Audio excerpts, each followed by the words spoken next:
ಇವಳು ಈ ಮುದ್ದಾದ ಬೆಂಕಿನ ಗಂಟಾಕಿದಂತ ಶಿವ ಯಾರೋ.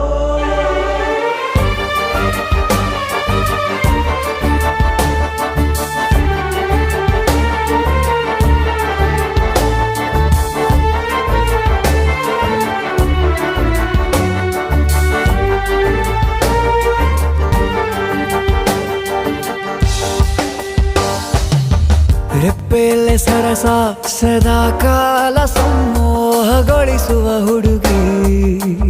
ಒಂದೇ ಒಂದು ನಿಮಿಷ ಹಿಮ